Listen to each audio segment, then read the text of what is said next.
ಜಾಗರಣ ವೇದಿಕೆ ಬಂಟ್ವಾಳ ತಾಲೂಕು ಆಶ್ರಯದಲ್ಲಿ ಅಯೋಧ್ಯೆ ಶ್ರೀರಾಮ ಜನ್ಮಸ್ಥಾನದ ಮುಕ್ತಿ ಆಂದೋಲನ ವಿಜಯೋತ್ಸವ ಅಂಗವಾಗಿ ಸಾರ್ವಜನಿಕ ಶ್ರೀ ಸತ್ಯನಾರಾಯಣ ಪೂಜೆ ಮತ್ತು ಧಾರ್ಮಿಕ ಸಭೆ ಬಿಸಿ ರೋಡಿನ ಶ್ರೀ ರಕ್ತೇಶ್ವರಿ ಸನ್ನಿಧಿಯಲ್ಲಿ ನಡೆಯಿತು.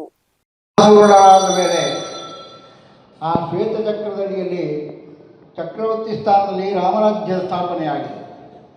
ತದನಂತರದ ಕಾಲದಲ್ಲಿ ಸತ್ಯ ಹರಿಶ್ಚಂದ್ರ ಗೋಪಾಳ ನಾವು ಕಾವ್ಯದಲ್ಲಿ ಕಾಣ್ತೇವೆ.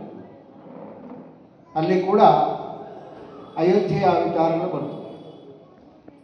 ಅಂತಹ ಒಂದು ಪಾವಿತ್ರ್ಯವಾದಂಥ ವಿಶೇಷವಾದಂಥ ಸ್ಥಳವು ನಮ್ಮ ಹಿಂದೂಗಳ ನೋವಿಗೆ ಕಾರಣವಾದಂಥ ಒಂದು ಪ್ರಕರಣಗಳಿಂದ ದಾಳಿಯಾಗಿ ಅಲ್ಲಿ ಏನೋ ನಡೆಯಿತು. ಅದೆಷ್ಟೋ ವರ್ಷಗಳ ನಮ್ಮ ಹಿಂದೂಗಳ ನೆನಪು ಮಾತ್ರ ಅದು ಆಗಬೇಕು ಅಂತ ಕರ್ತವ್ಯದಲ್ಲಿ ಯಾರು ಮುಂದುವರಿಯಬೇಕು. ಯಾಕೆ ಆಗಲಿಲ್ಲ? ನಮ್ಮ ಹಿಂದೂಗಳಲ್ಲಿರುವಂಥ ಒಗ್ಗಟ್ಟಿನ ಕೊರತೆ.